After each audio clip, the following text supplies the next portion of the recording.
একাদশ স্কন্ধ কৃষ্ণ উদ্ধৱ সংবাদ আমি সমস্ত জনাই কম বেছি পৰিমাণে বুজি পাওঁ যে জীৱাত্মাৰ প্ৰতীক মহাভক্ত উদ্ধৱ পৰমাত্মা ইশতত্বৰ মাজত কথোপকথন জীৱৰ কল্যাণ কেনেকৈ হ'ব আৰু আমিও যদি সমস্ত জনাই নিজকে জীৱাত্মা স্বৰূপ উদ্ধৱৰ শাৰীত অৱস্থান কৰোৱাই লওঁ তেতিয়া ভাগৱত যদি শ্ৰৱণ কীৰ্তন মহাভক্তি আশ্ৰয় কৰোঁ সেই মহাভক্ত উদ্ধৱে যেনেকৈ কৃষ্ণদেৱৰ কৃপা লাভ কৰিবৰ বাবে প্ৰশ্নৰ মাধ্যমেৰে নিজৰ জীৱন ধন্য কৰিব পাৰিছিল ঠিক তেনেকৈও আমি মনৰ ভাৱনা প্ৰশ্ন আকাৰে ভাগৱতক যদি উপৰ্যুপৰি কৰোঁ তেতিয়াহ'লে উত্তম শাস্ত্ৰ মহাভাগৱতে আমাক প্ৰত্যেকটো কথাৰ উত্তৰ প্ৰদান কৰে আমি নিজকে জীৱাত্মা স্বৰূপ উদ্ধৱৰ শাৰীত যদি অৱস্থান কৰোৱাই লওঁ দাসৰো দাস কিংকৰৰো কিংকৰ হিচাপে আৰু শাস্ত্ৰ যদি বাংময় মূৰ্তি ভগৱন্ত বুলি আমি চিন্তা কৰি গুৰুজনাৰ আদৰ্শ শিৰোগত কৰি আমি যদি ভাগৱতক প্ৰশ্ন কৰোঁ তেতিয়াহ'লে ভাগৱতে আমাৰ প্ৰত্যেকটো প্ৰশ্নৰ উত্তৰ প্ৰদান কৰিব আৰু এনেকৈ একাদশ স্কন্ধ কৃষ্ণ উদ্ধৱ সংবাদ কথোপকথন প্ৰকাশ কৰিছে দুলৰী চন্দ্ৰভাগীৰ জৰিয়তে এৰা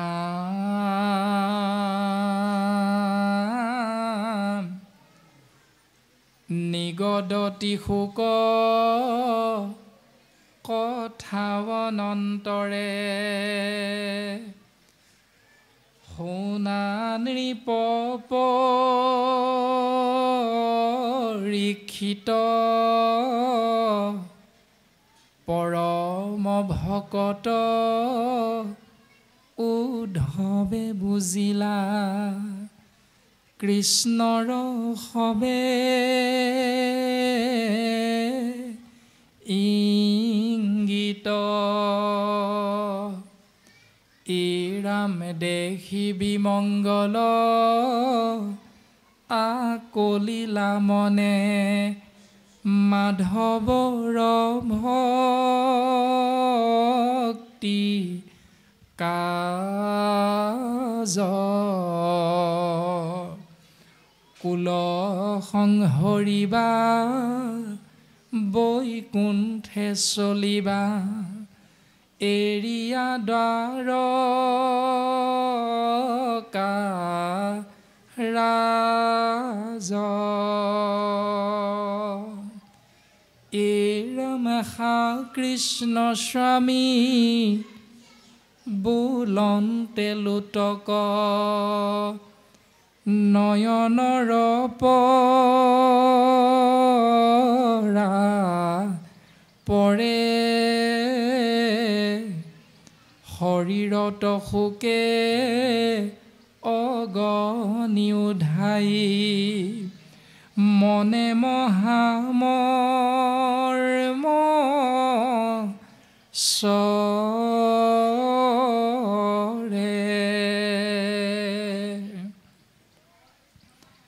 তেজীয়া নিশ্বাস চাপিলন্ত পাশ সন্তাপে আকুল ভাবে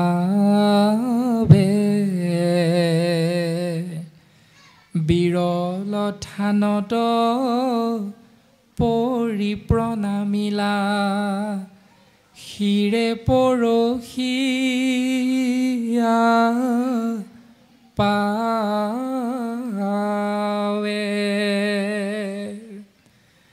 ৰাম কৃষ্ণৰ বিয়োগে অগ্নি অন্তৰ্গতে হৃদয় দগধ কৰে শোকে মকমকি কৰন্ত ক্ৰন্দন নয়নৰ নীৰ ঝৰে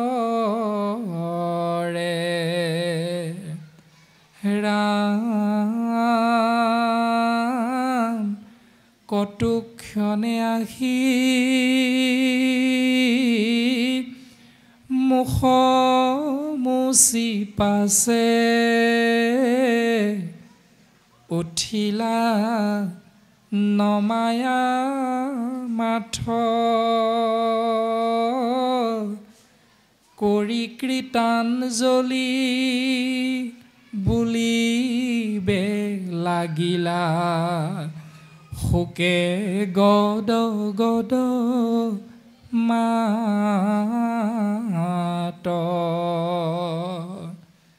বংশক সংহৰি এৰি ভূমি তুমি যাইবাহা জানিলো আমি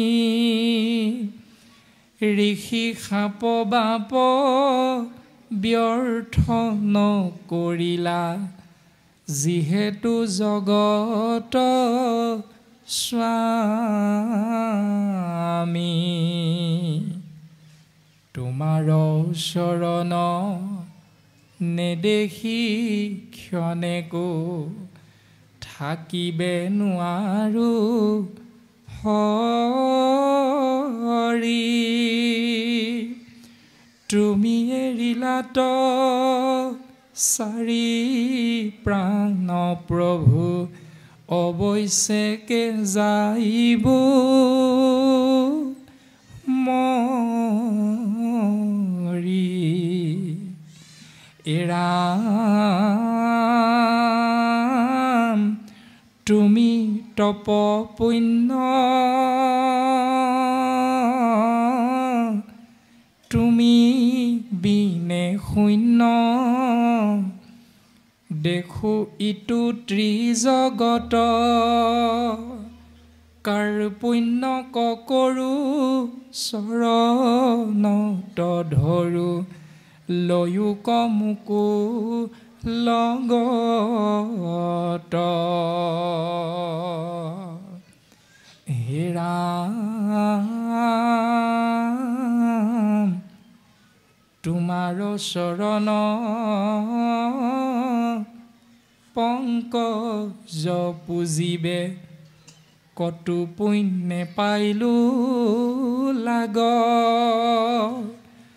বাপ জগন্নাথ নকৰা অনাথ ভকতক তুমি ত্যাগ সম্যকে অমৃত তোমাৰ চৰিত্ৰ শুনে মাত্ৰ যিটো নৰে পায়া প্ৰেম ভাৱ নেৰে তজু পাৱ বিষয় কুপৰি হৰে হে ৰাম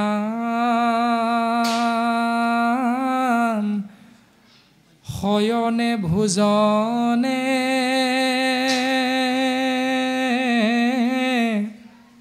স্নান গুইপস্থানে সদা সেৱা কৰোঁ আমি তোমাক নেদেখি ৰাখি প্ৰাণ প্ৰভু কিমতে বৰ্তিব স্বামী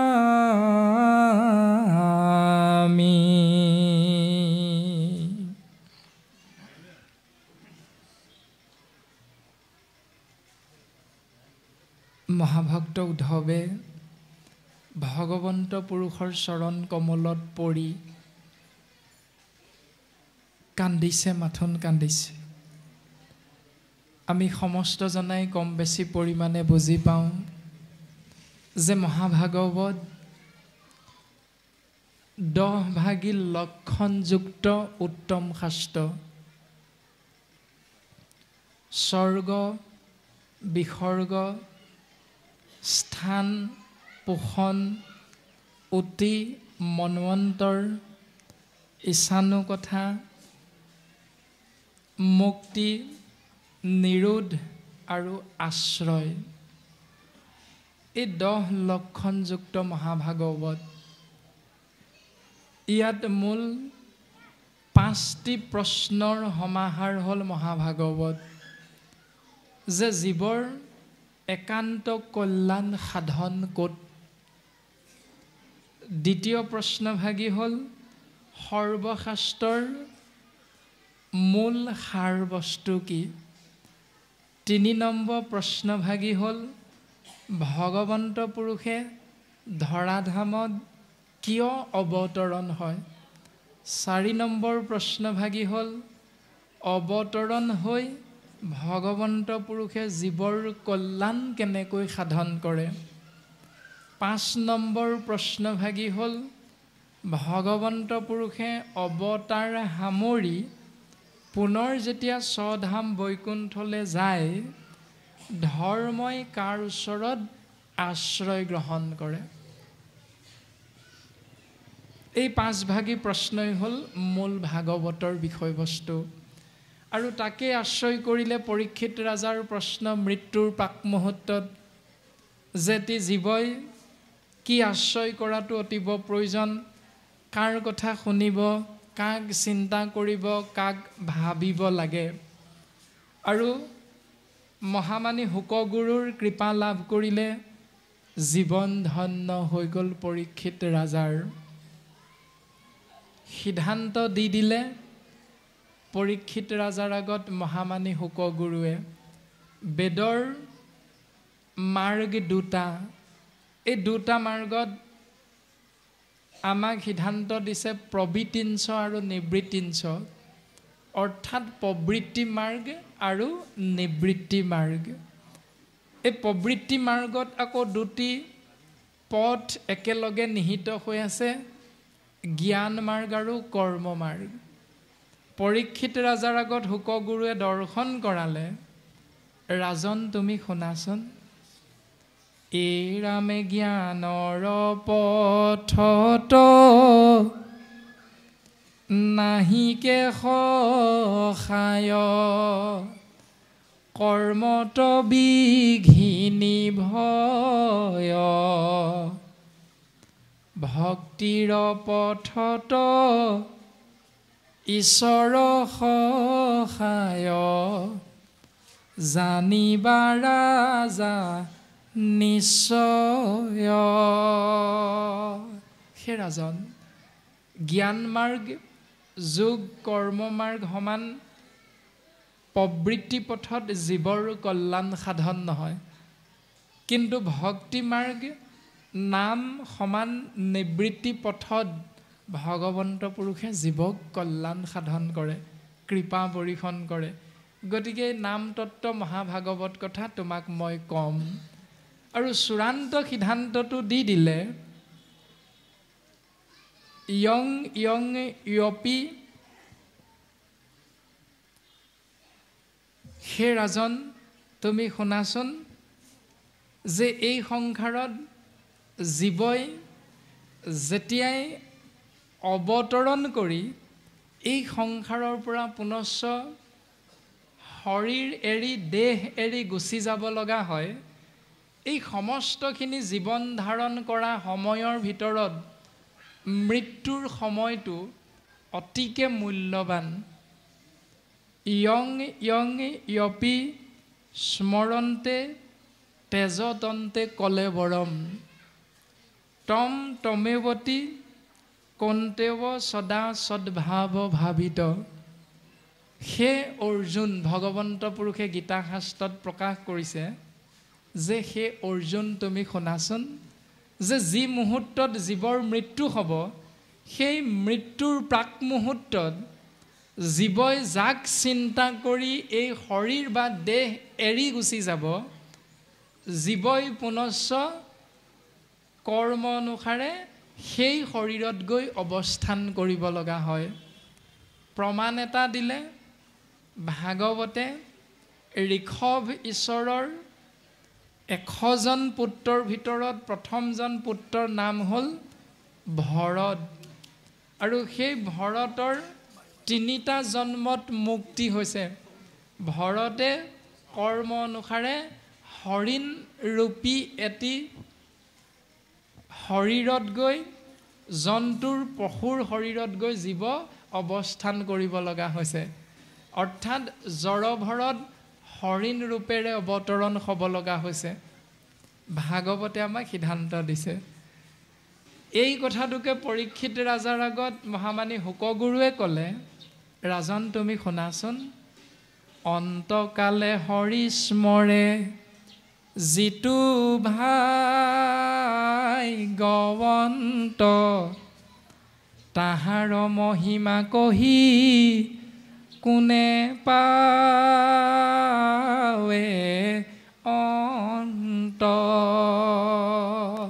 হে ৰাজন মৃত্যুৰ পাক মুহূৰ্তত জীৱই যাক চিন্তা কৰি দেহ এৰিব শৰীৰ এৰিব সেই নাম যদি কৃষ্ণ নাম হয় তেতিয়াহ'লে সেই জীৱৰ মহিমা মই কৈ কৈ তোমাক শেষ কৰিব নোৱাৰোঁ হেন জানি যাৰ আছে মুখ্যক সৰ্বথা পৰীক্ষিত তেবে শুনি উক কৃষ্ণ কথা দ্বিতীয় স্কন্ধ ভাগৱত মহাধৰ্মত পদচন্দই প্ৰকাশ কৰিছে গতিকে এই পৰম সত্যটো অনুধাৱন কৰি সেই পৰীক্ষিত নামৰ জীৱ তুমিও জানিলা যে তুমি ঋষিৰ অভিশাপত অভিশাপিত হৈ 7 দিন 7 ৰাতিৰ ভিতৰত তোমাৰ মৃত্যু হ'ব গতিকে তুমি শাস্ত্ৰসন্মতে যদি কৃষ্ণ নাম আশ্ৰয় কৰা তোমাৰ জীৱন ধন্য হ'ব এনেধৰণে মহাভাগৱতত বক্তা হিচাপে শুকগুৰুৱে শ্ৰোতা হিচাপে আশ্ৰয় কৰা পৰীক্ষিত নামৰ জীৱাত্মাক উপদেশ প্ৰদান কৰিছে আৰু বৰ্তমান একাদশ স্কন্ধত ঈশ্বৰ কৃষ্ণ ভগৱন্ত পুৰুষেও এই ধৰাধামত অৱতৰণ হৈছে আৰু কুৰুক্ষেত্ৰ যুদ্ধৰ মাজমজিয়াত অৰ্জুনৰ আগত জ্ঞান প্ৰদান কৰিছিল यदा यदा हि धर्मस्य ग्लानिर्भवति भारत अभ्युत्थानमधर्मस्य तदात्मानं सृजाम्यहं परित्राणाय साधूनां विनाशाय च दुष्कृतां धर्म संस्थापनार्थाय सम्भवामि युगे युगे सखा पार्थ जीवर कल्याणर अर्थे अधर्मक विनाश करी धर्मक संस्थापन दिया पुनर प्रतिष्ठा करा दुष्टक दमन करी सन्तक पालन करा दुष्कृति विनाश करी संस्कृति रक्षा करा এই উদ্দেশ্যে মই ধৰাধামত সময়ে সময়ে অৱতৰণ হওঁ আৰু এনেকৈ দ্বাপৰ যুগত শ্ৰীকৃষ্ণ দৈৱকী নন্দন হিচাপে অৱতৰণ হৈছে আৰু দৈৱকী নন্দন হিচাপে অৱতৰণ হৈ পুনৰ স্বধাম বৈকুণ্ঠলৈ যোৱাৰ প্ৰস্তুতি কৰিছে বিখ্যাত ভাৰত যুদ্ধ আয়োজন কৰিলে কুৰুক্ষেত্ৰ যুদ্ধ আয়োজন কৰি সমাপন কৰিলে 18 দিন কুৰুক্ষেত্ৰ যুদ্ধ আয়োজন কৰি মহাসংগ্ৰাম অন্তত ভগৱন্ত পুৰুষে যুধিষ্ঠিৰক ৰজা পাতি সিংহাসনত অধিষ্ঠিত কৰোৱাই পুনশ্চ দ্বাৰকা নিজৰ নগৰলৈ উভতি আহিবলৈ মন কৰিলে আৰু তেতিয়াই 100 পুত্ৰৰ জননী কৌৰৱৰ মাতৃ গান্ধাৰীয়ে কৃষ্ণক অভিশাপ প্ৰদান কৰিছে যে হে কৃষ্ণ তুমি যি কূটনৈতিক ছল কপট কৰি মোৰ কৌৰৱ 100 পুত্ৰক তুমি মোৰ বংশটোক ধ্বংস কৰিলা তোমাৰো যদুবংশ ধ্বংস হ'ব এনেকৈয়ে মই তোমাক অভিশাপ দিছোঁ আৰু মাতৃ গান্ধাৰীৰ সেই অভিশাপ আশীৰ্বাদ হিচাপে শিৰোগত কৰি ভগৱন্ত পুৰুষ আহি দ্বাৰকাত অৱস্থান কৰিছে চিন্তা কৰিছে যে সেই অভিশাপটো কেনেকৈ ফলৱৰ্তী কৰিম এই চিন্তা কৰি এটা লীলা কৰিছে যে দ্বাৰকা নগৰৰ কাষতে থকা পিণ্ডাৰক নামৰ তীৰ্থক্ষেত্ৰত ত্ৰিকালদৰ্শী ঋষিমুনিসকলক অৱস্থান কৰোৱাই তেৰাৰ পৰম ভক্ত জাম্বৱন্ত আৰু জাম্বৱন্তৰ কন্যা জাম্বৱতী হ'ল ভগৱন্তৰ ধৰ্মপত্নী আৰু সেই জাম্বৱন্তীৰে পুত্ৰ হ'ল শাম্ব কুমাৰ আৰু শাম্ব কুমাৰক লগৰীয়া কেইজনমান যদু বংশৰ সন্তানৰ লগ লগোৱাইটো ভগৱন্তৰ লীলা লগ লগুৱাই সেই পিণ্ডাৰক তীৰ্থলৈ পঠিয়াইছে আৰু 10 মাহ পূৰ্ণ এগৰাকী গৰ্ভাৱতী মাতৃৰ নিচিনাকৈ শাম্ব কুমাৰক পেট উফন্দাই মহিলাৰ নিচিনাকৈ কানি কাপোৰ পৰিধান কৰাই ঋষিমুনিসকলৰ আগত বাকী যদুবংশৰ শিশুসকলে সেৱা নিবেদন কৰিছে যে সেই ঋষিমুনিসকল তোমালোকে আমাক ক'ব লাগে যে আমাৰ লগত অহা এই কন্যাগৰাকী 10 মাহ পূৰ্ণ গৰ্ভাৱতী এওঁৰ গৰ্ভত যি সন্তান জন্ম হ'ব যি সন্তান অৱস্থান কৰি আছে এই সন্তান ল'ৰা নে ছোৱালী ক'ব লাগে কাৰণ তোমালোক অতীত বৰ্তমান ভৱিষ্যত ত্ৰিকালদৰ্শী ঋষিমুনি তোমালোকে সকলো জানা আৰু ঋষিমুনিসকলে ধ্যান কৰি বুজি পালে যে যদুবংশৰ এই শিশুসকলে আমাক ইটিকিং কৰিছে ককৰ্থনা কৰাৰ মানস কৰি এই উপায়টো অৱলম্বন কৰিছে আৰু তেতিয়াই ঋষিমুনিসকলে অভিশাপ প্ৰদান কৰিলে যে যি ব্যৱস্থা আশ্ৰয় কৰিছে ইয়াতেই তোমালোকৰ যদুবংশ ধ্বংস হ'ব আৰু তেনেকৈ যদুবংশ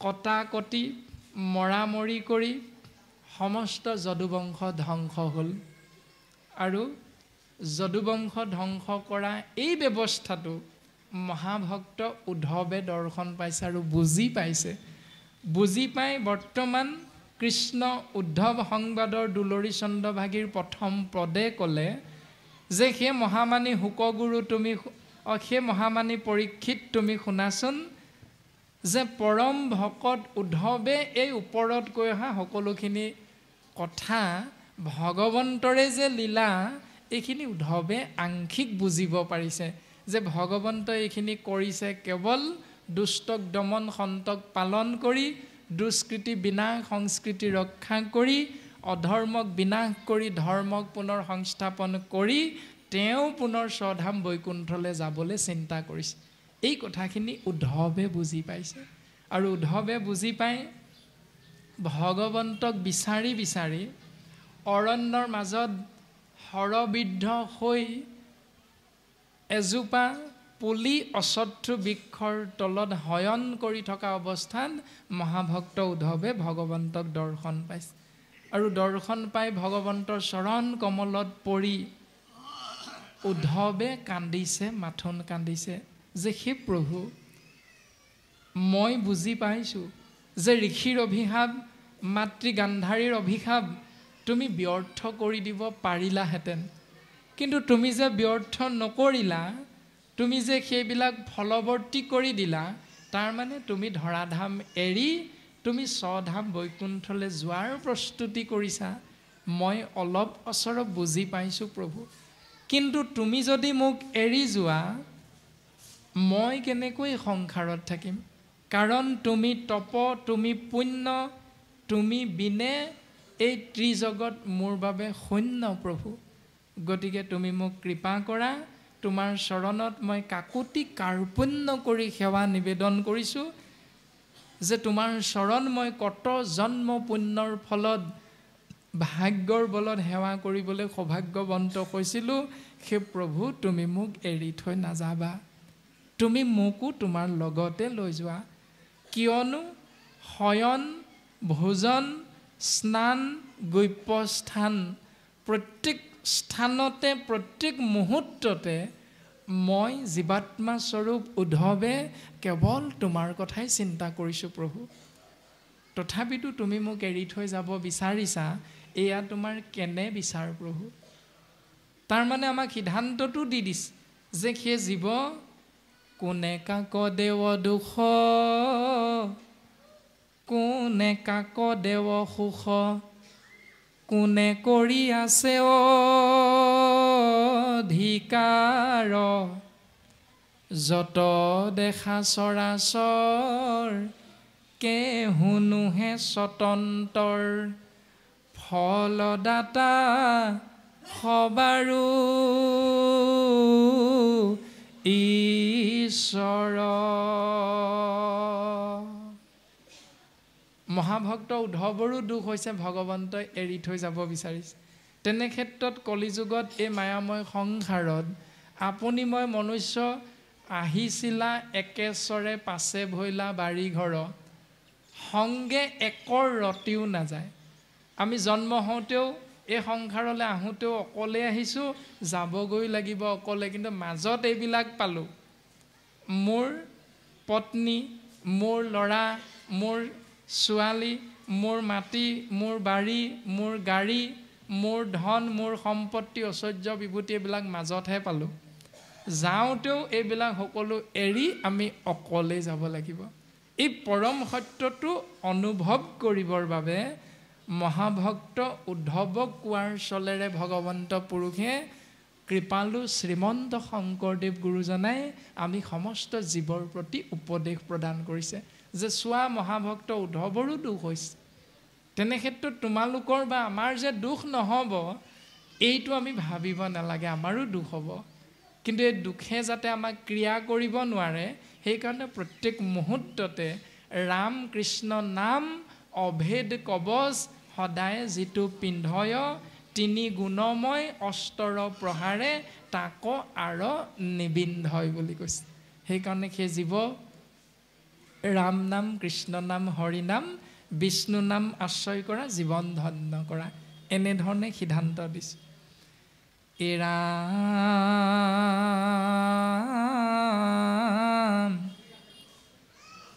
তজু পাদ পদ্ম হৃদয়ে ধৰিয়া, গাইব গুণ নাম গীত, এতেকে মুকুতি অপ্ৰয়াসে পাইব, হেনকে আছিল চিত্ত।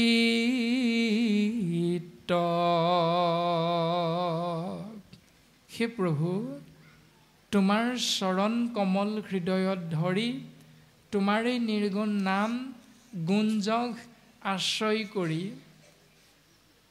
মই জীৱাত্মাস্বৰূপ উদ্ধৱে সাধু সংগ অনুসৰণ কৰি অনায়াসে মুক্তিৰ যি ব্যৱস্থা শাস্ত্ৰই দিছে এই ব্যৱস্থাটো মই পালন কৰাৰ কথা ভবা হৈছে।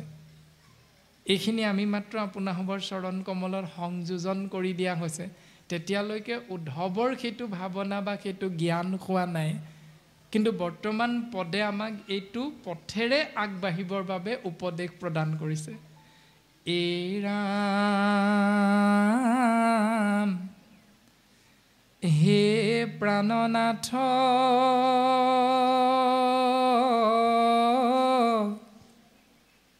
নকৰা অনাথ, দান্তে ধৰো খেৰ তুলি, তোমাৰ বিয়োগে অগণি এখনে, দেখা মাৰে মোক পুলি।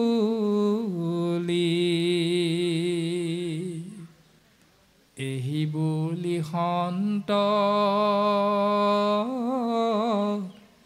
উদ্ধৱ মহন্ত, আতি প্ৰেম অনুৰাগে, অনেক কাতৰ কৰিয়া কান্দন্ত, পৰিয়া কৃষ্ণৰ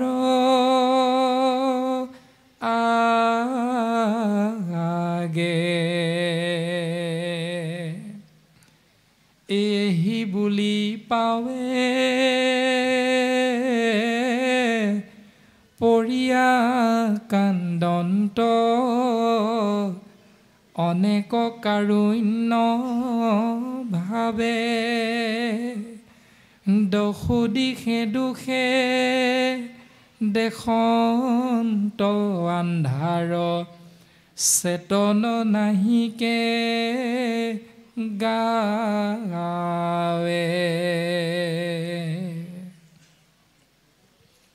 মহাভক্ত উদ্ধৱে কান্দিছে, মাথোন কান্দিছে, আৰু গুৰুজন বস্তুৱে আমাক উপদেশ দিছে।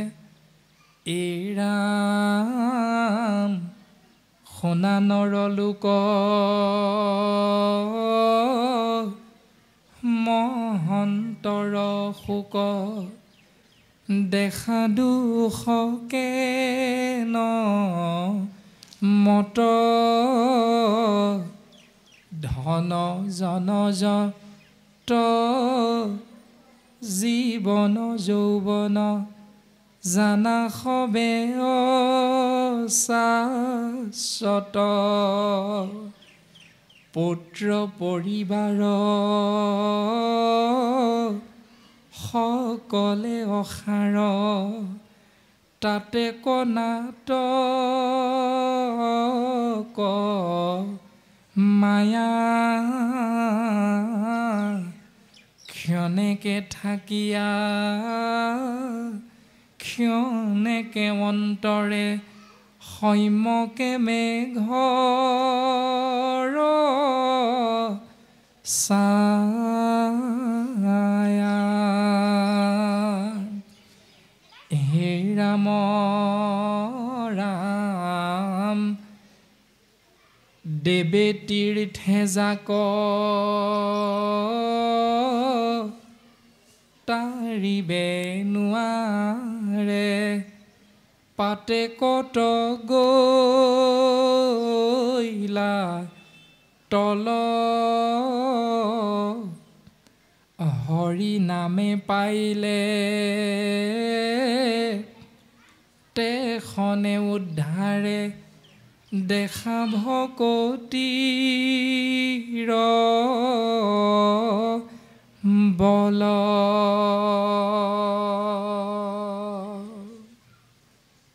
গুৰুজনাই উপদেশ দিছে যে দেৱতো তীৰ্থতো কৰি ভকতে সেৱৰ ভকতক ভজিলে গুচয় কৰ্মজৰ অৰ্থাৎ ভকত হ'ল ভগৱন্তৰ দ্বিতীয় ৰূপ আৰু সেই ভকতৰ সেৱা ভকতৰ সংগ অমৃতময় কৃষ্ণ নাম আশ্ৰয় কৰাৰ মাধ্যমেৰে জীৱৰ কল্যাণ সাধন হয়। এই পৰম সত্য কৃপালু শ্ৰীমন্ত শংকৰদেৱ গুৰুজনাই আমি সমস্ত জীৱৰ প্ৰতি উপদেশ প্ৰদান কৰিছে আৰু এনেকৈ উপদেশ প্ৰদান কৰি আমাক চূড়ান্ত সিদ্ধান্তটো দিলে ৰাম দেৱৰ পৰম ঈশ্বৰ মাধৱ ধৰ্মৰ ঈশ্বৰ নাম সুদীৰ্ঘ বিশ্বাসে কৰি নিৰন্তৰে ডাকি বোলা ৰাম ৰাম হৰি ৰাম ৰাম ৰাম যে সেই জীৱ ৩৩ কোটি দেৱ দেৱতাৰ ভিতৰত সৰ্বশক্তিমান ইক্ষতত্ত্ব হ'ল দৈৱকী নন্দন শ্ৰীকৃষ্ণ আৰু ধৰ্মৰ উত্তম হ'ল সেইজনা পৰম পুৰুষ প্ৰভু ভগৱন্তৰে নামত শৰণ গ্ৰহণ কৰা আৰু ইয়াক বিশ্বাস দৃঢ় বিশ্বাসৰ বিপৰীতে সুদৃঢ় বিশ্বাসৰ মাধ্যমেৰে নিৰন্তৰে সেই জীৱ ৰাম নাম কৃষ্ণ নাম হৰি নাম বিষ্ণু নাম যি জগত প্ৰসিদ্ধ নাম তুমি আশ্ৰয় কৰা এই বুলি আমি সমস্ত জীৱৰ প্ৰতি শাস্ত্ৰই উপদেশ প্ৰদান কৰিছে আৰু এই উপদেশ পাই মহাভক্ত উদ্ধৱ অকণমান আশ্বস্ত হৈছে বাগৰি বাগৰি যে কান্দি আছিল সেই কন্দনটো অকণমান সময়ৰ বাবে থমকি ৰৈছে আৰু তাৰ পাছত শ্ৰীকৃষ্ণৰ দ্বাৰা উদ্ধৱক উপদেশ প্ৰদান পদ হে ৰাম নিগত অদতি শোক শুনি নৃপবৰ ভকতৰ সন্তাপ দেখিয়া পীতাম্বৰ ভৈলন্ত আকুল কৃষ্ণ জগত জনক কমল নয়ন ভৰি বহইলুতক।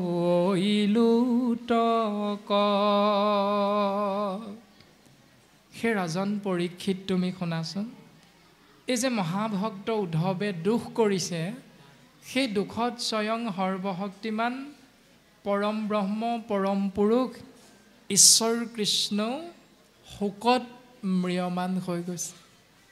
আৰু ভগৱন্ত ঈশ্বৰ কৃষ্ণৰ দুই চকুৰ পৰা দুধাৰি চকুলো বৈ আহিছে। আৰু পীতবস্ত্ৰই চকুলো মচি মচি ভগৱন্ত ঈশ্বৰ কৃষ্ণদেৱে উদ্ধৱক কৈছে, এ ৰাম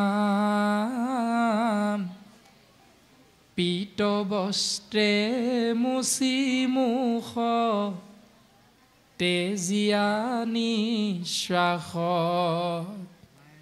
স্নেহে উদ্ধৱক ধৰি বুলিলায়াশ্বাস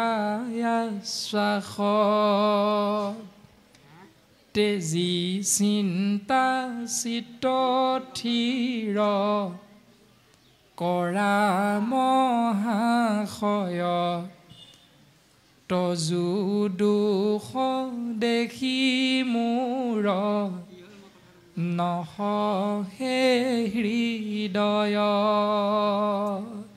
উদ্ধৱ, তুমি অকণমান শান্ত হোৱাচোন। তুমি যে দুখ কৰিছা, তোমাৰ দুখ দেখি ময়ো থিৰেৰে থাকিব পৰা নাই। গতিকে উদ্ধৱ, এই বুলি কৈ তুমি মোৰ পৰম বান্ধৱ, তোমাৰ বাহিৰে মোৰ পৰম বান্ধৱ দ্বিতীয় এজন নাই। এনেধৰণে ভগৱন্ত পুৰুষে মৰমেৰে উদ্ধৱক সাৱটি ধৰি আশ্বাসবাণী প্ৰদান কৰিছে, তুমি তোমাৰ চিত্ত স্থিৰ কৰা, কিয়নো তোমাৰ দুখ দেখি ময়ো স্থিৰেৰে থাকিব পৰা নাই। উদ্ধৱ, এ ৰাম স্বৰূপে জানিলা তুমি আমাৰ আশয় বংশক সংঘৰীয়াবে চলিব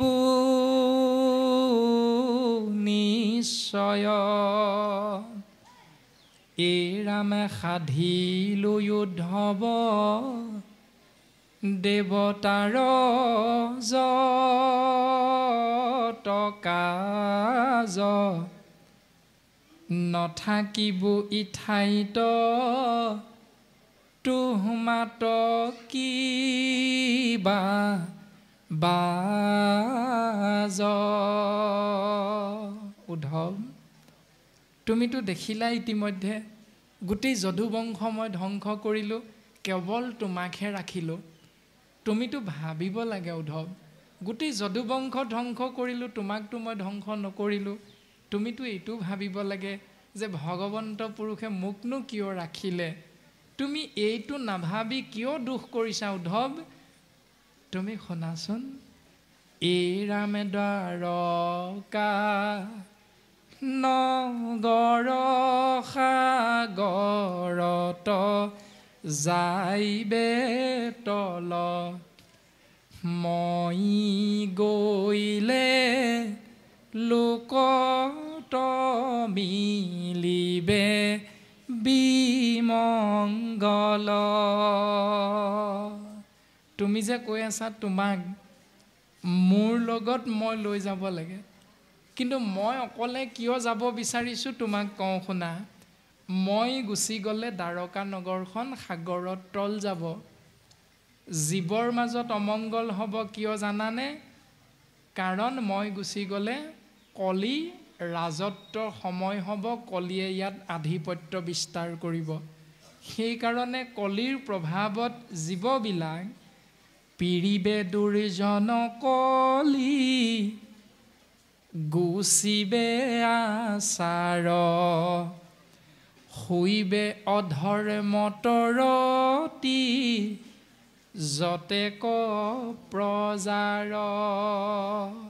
কলিৰ কৰাল গ্ৰাসত জীৱ ত্ৰাসিত হ'ব, জীৱ অধৰ্মী হ'ব, জীৱ আচাৰভ্ৰষ্ট হ'ব। কিন্তু মই গুচি গ'লে দ্বাৰকাখন তল যাব, মই গুচি গ'লে কলিৰ ৰাজত্ব হ'ব, কলিৰ কৰাল গ্ৰাসত জীৱৰ এনেকুৱাবিলাক অৱস্থা হ'ব। উদ্ধৱ, তুমি আমি দুয়ো গ'লে মিলিবয়ে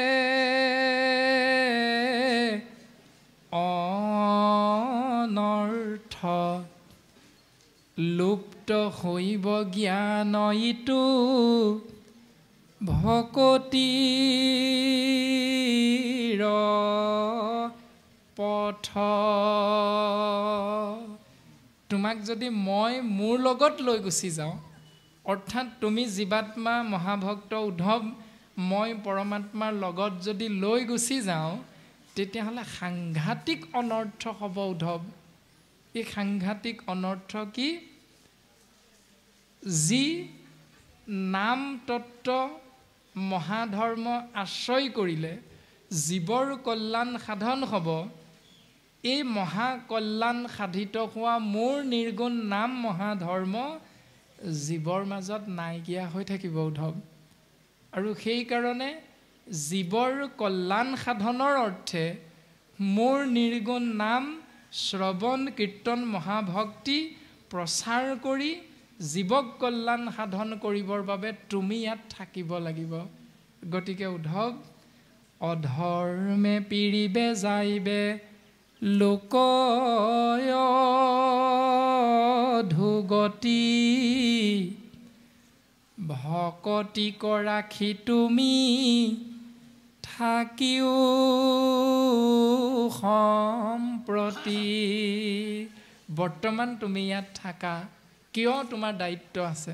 কি দায়িত্ব? তুমি ভক্তি জীৱৰ মাজত প্ৰচাৰ কৰিব লাগিব, কাৰণ ভক্তি নভৰিলে জীৱৰ অধোগতি হ'ব।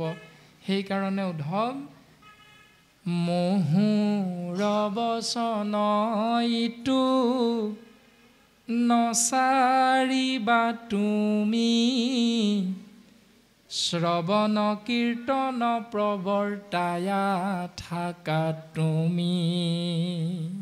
তুমি মোৰ কথাটো দলিয়াই নিদিবাচোন, তুমি মোৰ কথা ৰাখা।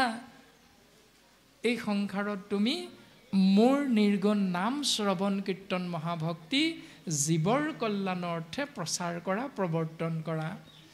এই ৰামে ভকতি নভৰিলে ভূমি যাইবে ৰসাতল মোৰ আজ্ঞা পালিয়া ৰহিও মহা বল। যিহেতু ভকতি নাথাকিলে জীৱ অকল্যাণ হ'ব, ভক্তি নাথাকিলে ভূমি ৰসাতলে যাব।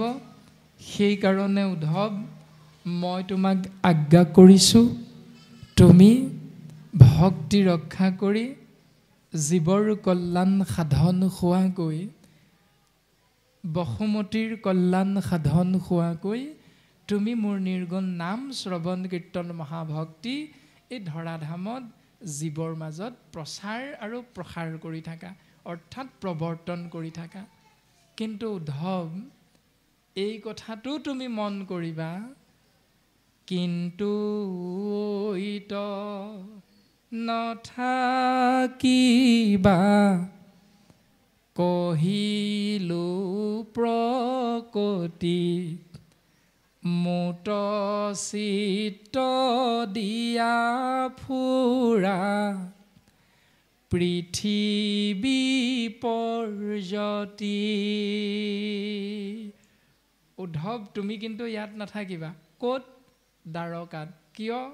মই গুচি গ'লে দ্বাৰকা সাগৰত তল যাব, সেইকাৰণে তুমি দ্বাৰকাত আৰু থাকিব নালাগে দিয়া। তুমি গোটেই বিশ্ব ব্ৰহ্মাণ্ড পৰিভ্ৰমণ কৰা, তুমি বদৰিকাশ্ৰমলৈ যোৱা, আৰু যাওঁতে পৰিভ্ৰমণ কৰোঁতে তুমি কি কৰিবা? কায় বাক্য মন চিত সুদৃঢ় বিশ্বাসে কেৱল মোক চিন্তা কৰিবা, মোকেই আশ্ৰয় কৰিবা। যত দেখা শুনা মায়াময় স্বপ্ন সম, হৰিময় দেখি দূৰ কৰা মতি ভ্ৰম।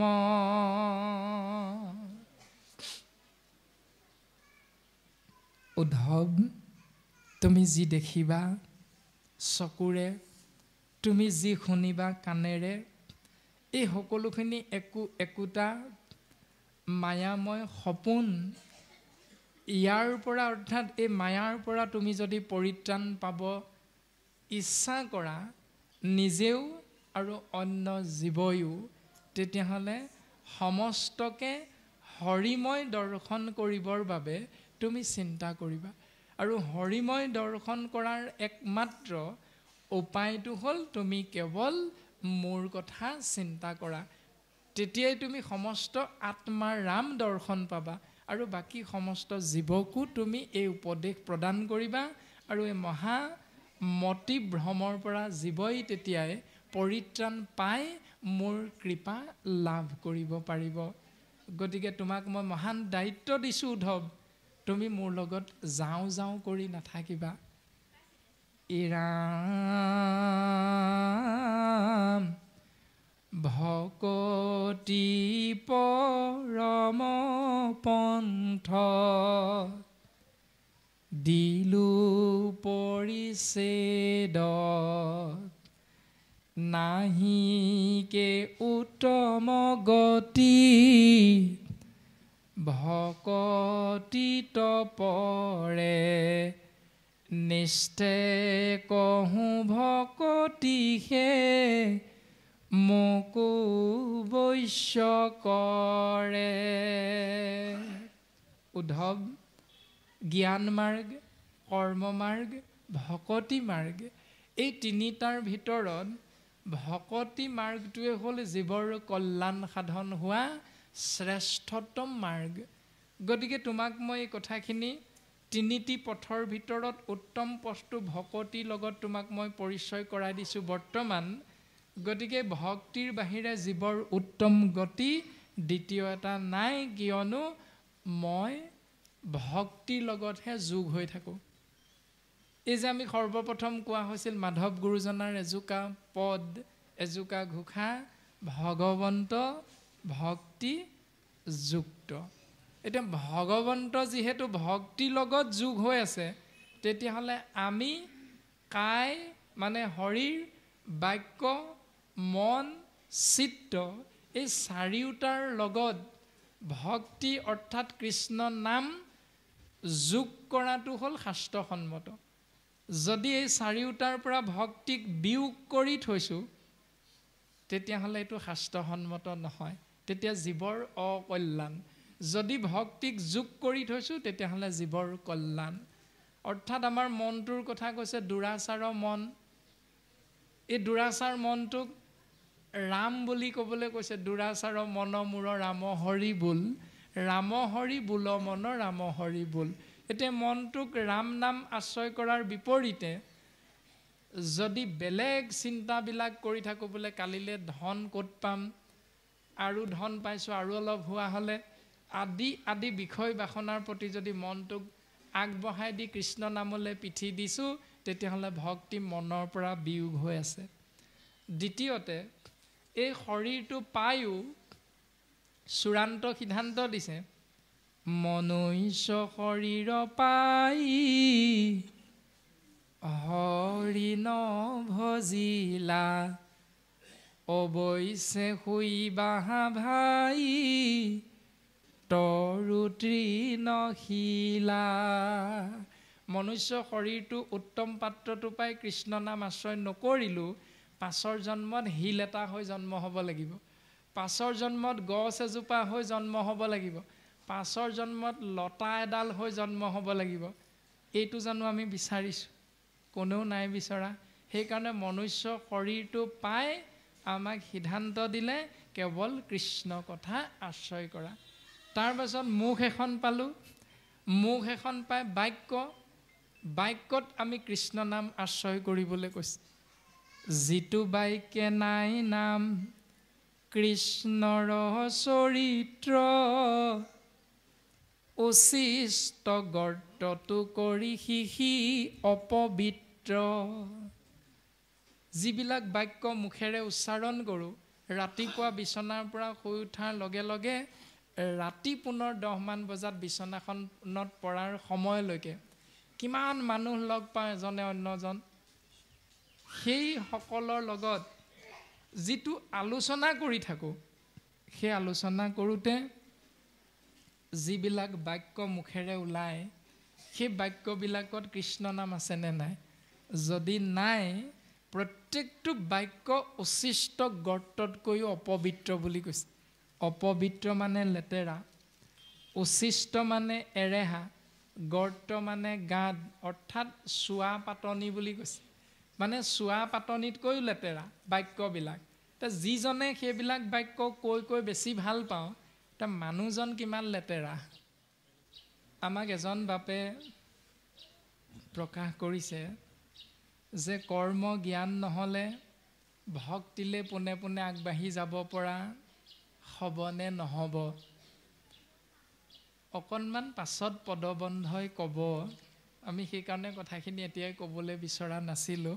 তথাপিতো বাপজনে যেতিয়া সুধিছে, ইয়াৰ পাছৰ যিভাগী শ্ৰীকৃষ্ণৰ দ্বাৰা উদ্ধৱৰ সন্দেহ ভঞ্জন বুলি এভাগ ছবি আছে এই পদভাগীৰ পাছতে, সেই ছবিভাগীত প্ৰকাশ কৰি দিছে যে উদ্ধৱ, তুমি যে মোক সুধিছা এই সমস্ত কৰ্ম জ্ঞান ভক্তিৰ কথা, তোমাক মই কওঁ শুনাই বুলি ভগৱন্ত পুৰুষে পুনৰ প্ৰকাশ কৰিছে উদ্ধৱৰ আগত। ৰাম তোমাৰ সন্মত ইটো পৰম ভকতি পন্থ, কেৱলে লোকৰ সাধৈ গতি, কিন্তু বেদে ফুৰে গাই, জ্ঞান বিনে গতি নাই, আকে শুনি ভ্ৰমই মোৰ মতি। কৃষ্ণৰ সিদ্ধান্ত শুনি উদ্ধৱে শুদ্ধন্ত দুনাই। কৃষ্ণৰ সিদ্ধান্তখিনি শুনি শুনি উদ্ধৱৰো মতিভ্ৰম হৈ গৈছে যে কি কৈছে, মই কি কৰি আছোঁ। আৰু সেই সিদ্ধান্তখিনি শুনি উদ্ধৱে শুদ্ধন্ত দুনাই। উদ্ধৱে দুনাই সুধিছে যে প্ৰভু, শুনা প্ৰভু জগতৰ বাপ, হে প্ৰভু তুমি জগতৰ ঈশ্বৰ, তুমি জগতৰ পিতৃ, তুমি শুনাচোন যে জানিলোঁ সন্তৰ সংগে, তোমাত ভকতি কৰি এৰাই তেবে সংসাৰৰ তাপ। যে সাধুৰ সংগত সন্তৰ সংগত ভকতি কৰি জীৱই এই সংসাৰৰ তিনি তাপৰ পৰা পৰিত্ৰাণ পাব পাৰে, এইটো তুমি কৈ আছা অকণমান আগতে। কিন্তু মোৰ কিবা এটা খেলি মেলি লাগি গৈছে। জ্ঞান কৰ্ম ভকতি তুমি পৰিচ্ছেদ অৰ্থাৎ চিনাকি কৰি দিছা যদি মই দেখোন ভালকৈ বুজি পোৱা নাই প্ৰভু, আৰু অকণমান ভালকৈ বুজাই দিয়া। এই বুলি পুনৰ উদ্ধৱে যেতিয়া সুধিছে, তেতিয়া ভগৱন্ত পুৰুষে উত্তৰটো দিছে, ৰাম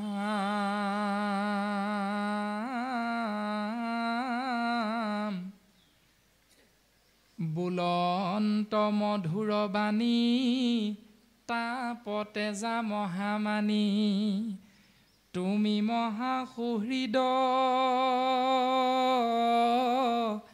আমাৰ, জানা মায়াময় ইটো, সংশয় পুছিলা যিটো, শুনিও উত্তৰ তুমি তাৰ উত্তৰটো তুমি শুনা। আৰু এই প্ৰশ্নটোকে বাপজনাই কৰিছে এতিয়া যে জ্ঞান কৰ্ম ভকতি, যে জ্ঞান আশ্ৰয় নকৰিলে, কৰ্ম নকৰিলে ভক্তি কেনেকৈ কৰিম, পোনে পোনে হ'ব জানো? উত্তৰটো ভগৱন্ত পুৰুষে দিবলৈ গৈছে, উদ্ধৱ তুমি শুনাচোন, জ্ঞানে গতি কৰে বেদ। বেদে কৈছে জ্ঞানত গতি, তুমি এই বুলিহে মোক সুধিছা? বেদে দেখোন জ্ঞানত গতি আছে বুলি কৈ আছে, আৰু মই কৈছোঁ ভক্তি পন্থটো উত্তম, তোমাৰ এইখিনিত খেলি মেলি লাগিছে। গতিকে উদ্ধৱ তোমাক মই কওঁ শুনা, জ্ঞানে গতি কৰে বেদ, লোৱা তাৰ পৰিচ্ছেদ। জ্ঞানত যে জীৱৰ গতি হ'ব বুলি বেদে কৈ আছে, তাৰ পৰিচয়টো মই তোমাক দিছোঁ শুনা। আছে জ্ঞান ভকতিৰ মাজে, ভকতি কৰন্তে জানা, আপুনি উপজে জ্ঞান, যোগ চিন্তি মৰৈ মিছা কাজে। এতিয়া যুগ মানে সময়, সময়ৰ লগে লগে কৰ্মবিলাক কৰি কৰি জীৱ এনেই মৰে। ভক্তিৰ মাজতে জ্ঞান আছে, এই পৰম সত্যটো সকলোৱে বুজি নাপায়। তাৰমানে এতিয়া কি, আমি কেনেকৈ বুজি পাম? এতিয়া ভক্তিৰ মাজত জ্ঞান আছে, ভক্তিৰ পথটো 9 বিধ বুলি আমাক কৈছে। শ্ৰৱণ, কীৰ্তন, স্মৰণ, অৰ্চন, বন্দন, পদসেৱন, দাস্য, সখিত্ব, আত্মনিবেদন। এতিয়া আত্মনিবেদন ভক্তি বেলেগকৈ আপুনি কৰিব নেকি? শ্ৰৱণ ভক্তি বেলেগকৈ কৰিব নেকি? কীৰ্তন ভক্তি বেলেগকৈ কৰিব নেকি? স্মৰণ বেলেগকৈ কৰিব নি? শ্ৰৱণ, কীৰ্তন, স্মৰণ, অৰ্চন, বন্দন, পদসেৱন, দাস্য, সখিত্ব, আত্মনিবেদন, এই 9 বিধ ভক্তিৰ যিটো ব্যৱস্থা, এইটো ভকতৰ সংগত একেলগে আছে। এই পৰম সত্যটোৰ কথা কৈছে যে জ্ঞানে গতি কৰৈ বেদ, বেদে কৈছে জ্ঞানত গতি আছে, হয় শুদ্ধ কথা। কিন্তু সেই জ্ঞানটো আছে ক'ত? ভক্তিৰ মাজত। আগে উপজিল সৰু ভাইটি, পাছে উপজিল ককাই, কেৰমেৰ কৰোঁতে আই উপজিল, তাৰ পাছত উপজিল বোপাই। আগে উপজিল সৰু ভাইটি, সৰু ভাইটি মানে আগে উপজিল সৰু ভাইটি, সৰু ভাইটি মানে প্ৰথম জন্ম হোৱাটোক ভায়েক বুলি কয় জানো? কেতিয়াও নকয়। পাছে উপজিল ককাই, তাৰ পাছত উপজাটো জানো ককায়েক হ'ব? কেতিয়াও নহয়। তথাপিতো গুৰুজনাৰ 12 কুৰি বৰগীত 13 কুৰি ফকৰা যোজনা, যে আগে উপজিল সৰু ভাইটি, প্ৰথম জন্ম হোৱাটোক ভায়েক বুলি কৈছে। এতিয়া সেই ভাইটিটো কোন? শৰীৰটোৰ মাজত আছে মন। মনক কোনেও বাধা দি ৰাখিব নোৱাৰে। সকলোতকৈ বেগৱন্ত হ'ল মন, আগে উপজিল। এই মনটোৱে প্ৰথম জন্ম হয়। তাৰ পাছত উপজিল ককাই, ককাই মানে বুদ্ধি। অৰ্থাৎ আজিৰ পৰা 3 মাহমানৰ আগতে আমাক ঘোষক বাপজনাই কৈছিল, যোৱা বছৰেই বোলে আমি মহামূঢ়মতীৰ লগত যোগাযোগ কৰিছিলে, কিন্তু যোৱা বছৰৰ পৰা আহি আহি আজিহে আমাৰ সৌভাগ্য হৈছে আপোনাসৱ মহামহন্তক অমৃতময় কৃষ্ণ নামেৰে সেৱা কৰিবৰ বাবে। ভগৱন্তৰ কৃপা আজিৰ দিনটোত আমি মহামূঢ়মতীৰ ওপৰত বৰিখন হৈছে। গতিকে যোৱা বছৰেই প্ৰাণজিত নামৰ ক্ষীণমিন শৰীৰটোক আমাৰ নামঘৰলৈ আনিব লাগে, এই বুলি কেইজনমান বাপে চিন্তা কৰিছিল। সেইটো হ'ল মন, আগে উপজিল। কোনোবা এজনক আনিম, এইটো হ'ল মন। সেই কোনোবা এজন ব্যাখ্যাকাৰকক আনিবলৈ চিন্তা কৰোঁতে বুদ্ধিৰ লগ যেতিয়া হৈ গ'ল, তেতিয়া সিদ্ধান্তটো লৈ ল'লে প্ৰাণজিত নামৰ শৰীৰটোকে আনিম, বাকী কাকো নানো। এইটো বুদ্ধি।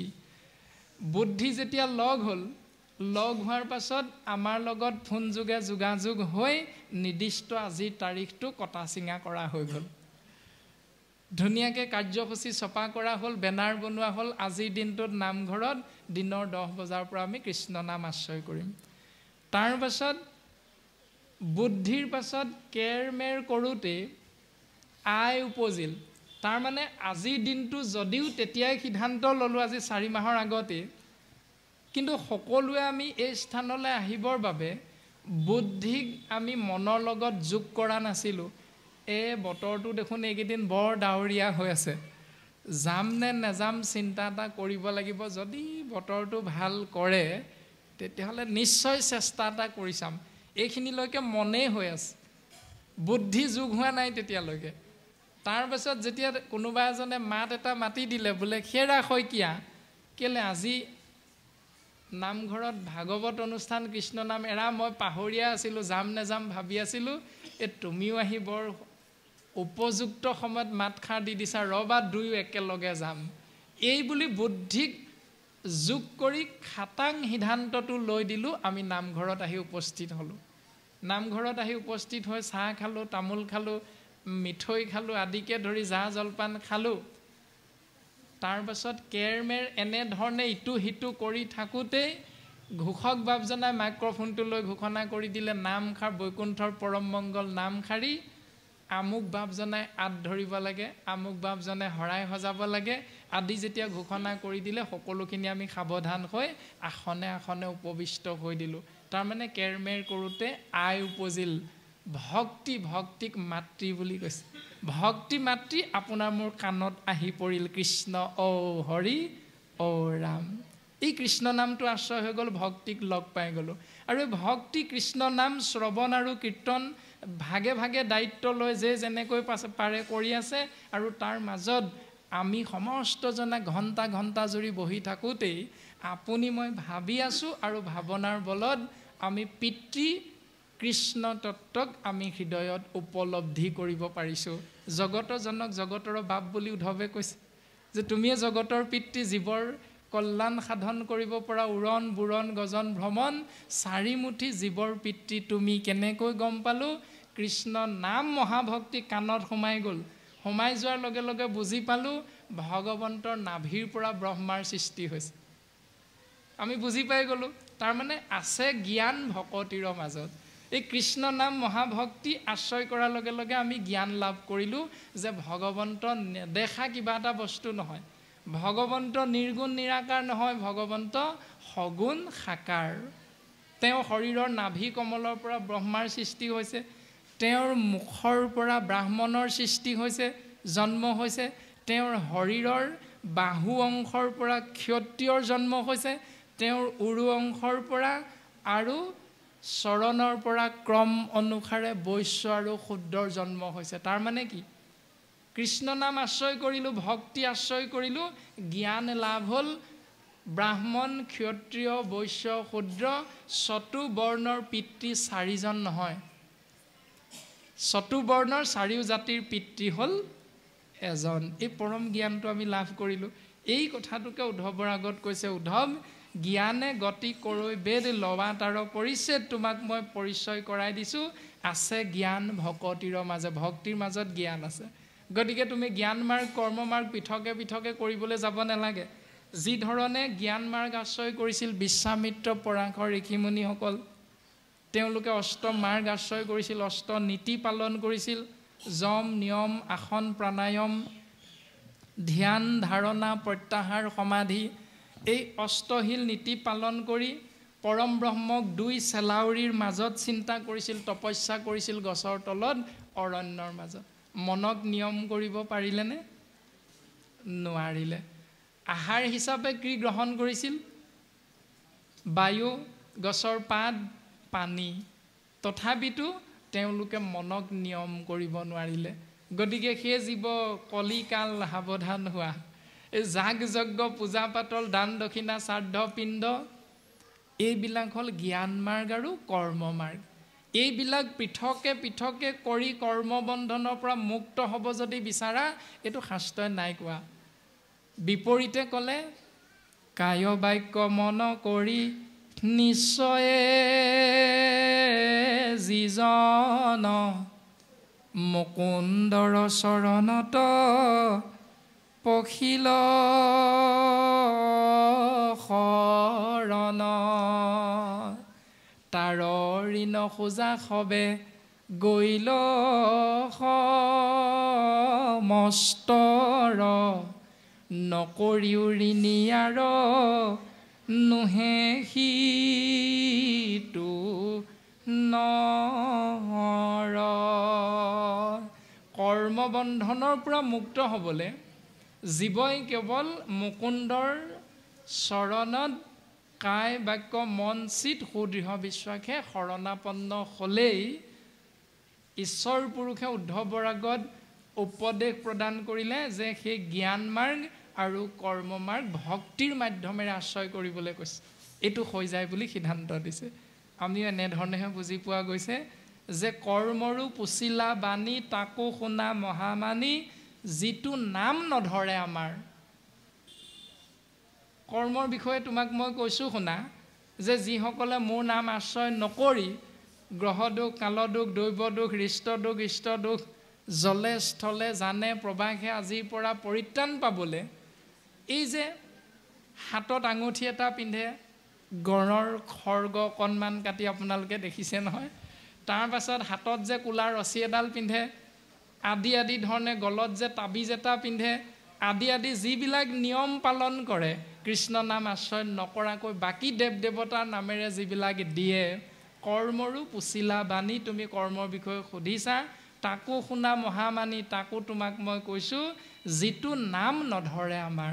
যি আমাৰ নাম আশ্ৰয় নকৰি বাকী ৩৩ কোটি দেৱ দেৱতাৰ নাম আশ্ৰয় কৰি সেই নিয়মটো পালন কৰে, জনম গুৱাই বৃথা, নুশুনে আমাৰ কথা, তাৰেহে কৰ্মত অধিকাৰ। যি আমাৰ নামৰ বিপৰীতে বেলেগ কৰে সেইসকলেহে কৰ্ম মাৰ্গত অধিকাৰ আছে। আৰু গুৰুজনাই কীৰ্তন গ্ৰন্থত কৈছে যে ৰাখিলাহা কৰ্মকাণ্ড অজ্ঞানীৰ পদে, কৰ্মিক নেৰিবে পৰম আপদে। সেইকাৰণে কৰ্ম মাৰ্গ আৰু জ্ঞান মাৰ্গ আশ্ৰয় কৰি, অৰ্থাৎ কৃষ্ণ নাম মহাভক্তি আশ্ৰয় নকৰি পৃথকে পৃথকে এই দুভাগ আশ্ৰয় কৰিলে জীৱৰ কল্যাণ নহয়। গতিকে কৃষ্ণ নাম মহাভকতৰ সংগলৈ যোৱা। তুমি শৰণ কোনোবা এজন গুৰুৰ ওচৰত লৈছানে নাই লোৱা, এইটো প্ৰথম নিৰ্ভৰ নকৰে। প্ৰথম তুমি ভকতৰ সংগলৈ যোৱা।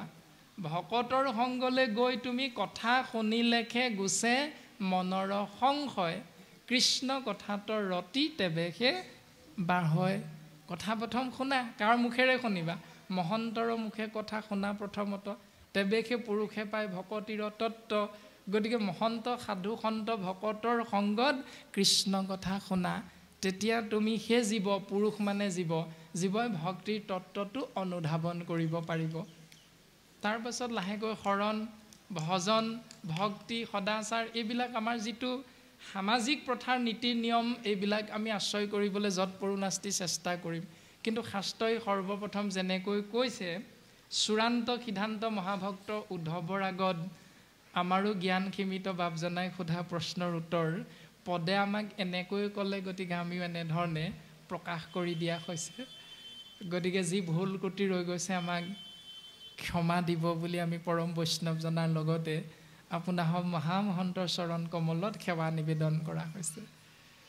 এটা সৰু চিন্তা, আমাৰ সাম্প্ৰতিক সময়ত প্ৰত্যেকৰে হাতত হয়তো মোবাইল এটা আছে। ৯৯% বাপাৰ হাততে মোবাইল এটা আছে, যিকোনো প্ৰকাৰে সৰু হ'লেও মোবাইল এটা আছে। ধৰি লওক আপোনা হবে বা আমি সমস্তজনাই বুজিবৰ বাবে যদি চিন্তা কৰোঁ, এই মোবাইল অৰ্থাৎ হেণ্ডছেটটো হৈছে ২৪টি তত্ত্বৰে গঠিত শৰীৰটো। এই মোবাইলটো কোনোবা এদিন হঠাৎ হাতৰ পৰা পিছল খাই মাটিত পৰি ভাগি থাকিল বা পানীত পৰি মোবাইলটো সমূলি বেয়া হৈ গ'ল, কিন্তু তাৰ ভিতৰত এটা সৰু বস্তু আছে, বস্তুটোৰ নাম চিম কাৰ্ড। আপোনালোকে জানে নহয়, চিম কাৰ্ডটো দেখিছে নহয়। মোবাইল হেণ্ডছেটটো বেয়া হোৱাৰ লগে লগে চিম কাৰ্ডটো উলিয়াই আনিব পাৰে। আৰু এই মোবাইল হেণ্ডছেটটো হ'ল আমাৰ ২৪টি তত্ত্বৰে গঠিত শৰীৰটো, আৰু চিম কাৰ্ডটো হ'ল জীৱাত্মাটো। এই জীৱাত্মাটো চিম কাৰ্ডটো অন্য এটা মোবাইল হেণ্ডছেটত ভৰাই দিলে সি আকৌ কাম কৰিব। কিন্তু কিমান দিনলৈকে কাম কৰিব? এতিয়া যিমান দিনলৈকে তাক পৰমাত্মাই সহায় কৰি থাকিব। অৰ্থাৎ পৰমাত্মা হ'ল এই যে পইচা এটা ভৰাব লাগে ২৮ দিনলৈকে, ২ মাহলৈকে, যিটো ম্যাদ আমি পইচা ভৰাই ল'ম, এজন ব্যক্তিৰো শৰীৰত জীৱ ব্ৰহ্মৰ ম্যাদটো সিমানেই। আমি তাৰ কাৰণে দুখ কৰিব নালাগে। জীৱ অবিনাশী, যিধৰণে চিম কাৰ্ডটো অবিনাশী, আৰু সেই অবিনাশী চিম কাৰ্ডটোক পৰম আত্মাই যিদিনা সহায় কৰি দিব, তাৰ ম্যাদটো সিমান দিনলৈকে থাকে। গতিকে আমি তেনেকৈ চিন্তা কৰিলে কথাখিনি বুজিবলৈ হয়তো অকণমান সহজ হ'ব। গতিকে এই শৰীৰটোত সোমাই থাকি যি ধৰণে সুবিধাবিলাক যে আছে, যদি 300 টকা ভৰাই 299 টকা যদি ভৰাই ফেচবুক হোৱাটছআপ চলাই থাকিব পাৰে। যদি সেইবিলাক চাব নোৱাৰা কম দামী মোবাইল এটা লৈ থাকে তেতিয়াহ'লে তাত সেইবিলাক সুবিধা নাই। ঠিক তেনেকৈ আমি শিক্ষাগত অৰ্হতা বিদ্যালয়ত নাম নলগোৱাকৈ যিবিলাক নীতি নিয়ম কৰি থাকিম সেইবিলাক তেনেকুৱা তাত সেইবিলাক সুবিধা নাই। আৰু যিবিলাক আমি ফেচবুক হোৱাটছআপত আমি ধুনীয়াকৈ ব্যৱহাৰ কৰিব পাৰিম সেইবিলাক শিক্ষাগত অৰ্হতা আহৰণ কৰি ভকতৰ মাধ্যমেৰে জীৱন অতিবাহিত কৰি কৃষ্ণ নাম আশ্ৰয় কৰি জীৱন ধন্য কৰাৰ ব্যৱস্থাবিলাক তেনেকুৱা। গতিকে যে যিমান পইচা ভৰাব মোবাইলৰ ম্যাদটো চিম কাৰ্ডত সিমান দিনলৈকে থাকিব। ঠিক তেনেকৈ পৰমাত্মাই জীৱ আত্মাক যিমান দিনলৈকে শৰীৰটোত থাকিবলৈ সৌভাগ্যৱন্ত কৰি দিছে আমিও শৰীৰটোৰ ভিতৰত সিমান দিনলৈকে থাকিম। আৰু বৰ্তমানো পদে এনেকৈ ক'লে যে উদ্ধৱ এৰা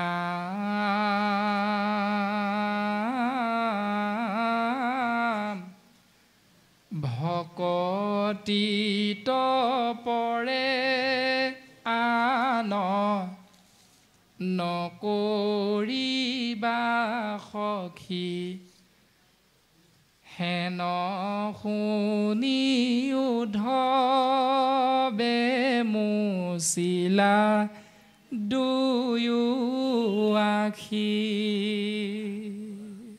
আখি মানে চকু। ভগৱন্তই ক'লে সেই উদ্ধৱ তোমাক মই পৰিচয় কৰাই দিলোঁ, চিনাকি কৰাই দিলোঁ, তুমি আৰু ভক্তিৰ বাহিৰে জ্ঞান কৰ্ম মাৰ্গ তুমি আশ্ৰয় নকৰিবা।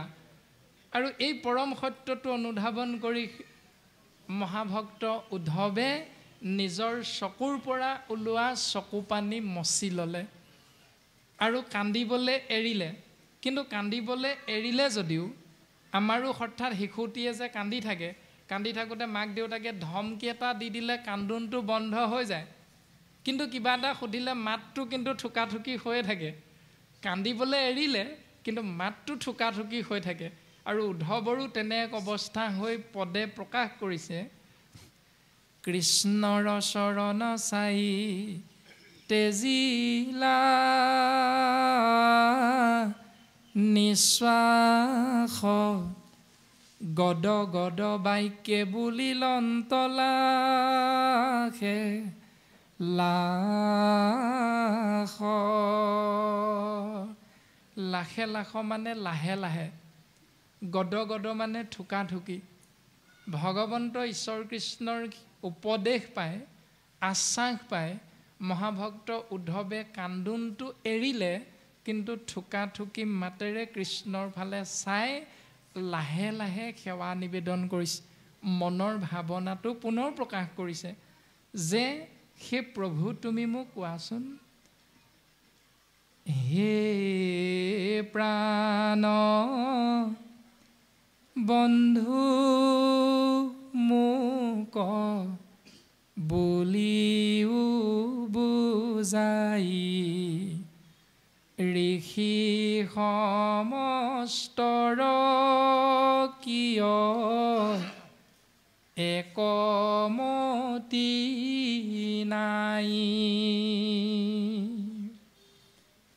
হে প্ৰাণবন্ধু কৃষ্ণ তুমি মোক বুজাই দিবানে বোলে কি এই ঋষি সমস্তৰ মাজত একমতি কিয় নাই? 60,000 ঋষি মুনি, ঋষভীশ্বৰৰ 100জন পুত্ৰৰ 81জন কৰ্মকাণ্ডী ব্ৰাহ্মণ, এই সমস্তবিলাকৰ মাজত জীৱৰ কল্যাণৰ অৰ্থে বেদ অধ্যয়ন কৰাৰ পাছত কিয় এটা সিদ্ধান্ত নিদিলে? কেহু বোলে কৰ্ম কেহু বোলৈ জ্ঞানে গতি তোমাৰ সন্মত পথ কেৱলে ভকতি। কোনোৱে ক'লে বেদে হেনো কৈছে কৰ্মত জীৱৰ গতি, কোনোৱে ক'লে বেদে হেনো কৈছে জ্ঞানত জীৱৰ গতি। কিন্তু তুমি যে এই মুহূৰ্তত মোক ক'লা যে জ্ঞান কৰ্মৰ ভিতৰত ভক্তি হ'ল শ্ৰেষ্ঠ, গতিকে মোক তুমি ভালকৈ বুজাই দিয়া, একে বেদ বাক্যে কেন ভৈল মতিভেদ, কিংকৰৰো কেশৱ সংশয় কৰা ছেদ।